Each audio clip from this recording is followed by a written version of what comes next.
Иә, қымбатты көрермен, тікелей эфирдегі хабарымызды әрмен қарай жалғастырамыз. Енді біздің Түркістан қаласында дәл осы ұлық мереке, қасиетті мерекенің қарсаңында, дәл осындай енді иманның айнасына айналған Алталаштың рухани астанасында бұл мерекенің ерекше тойланатыны баршаңызға белгілі. Осы күндері жасыратыны жоқ. Кейбір асабалардың, кейбір той басшылардың халықты, елді күлдіремін деп ерсі халықтарға барып жататыны белгілі. Дәл осындай олқылықтардың орнын толтыру үшін Түркістан қалалық бас имамның қолдауымен Түркістан қаласындағы ақын асабалар бас қосты.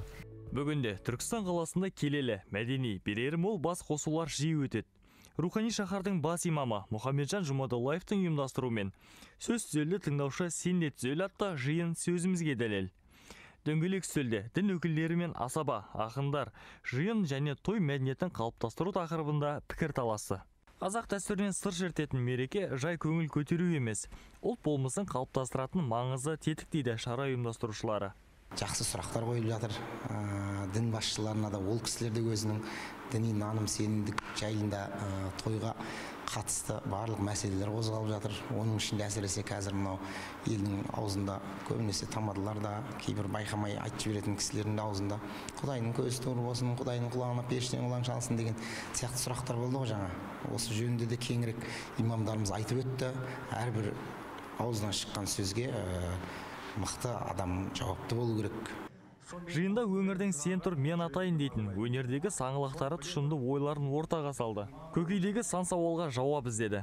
Көтерілген тақырыптың басым көпшілігі халал және харам жиындарды айшықтау. Сондай-ақ мереке кезіндегі арсыз ойындарды назардан тыс қалған жоқ.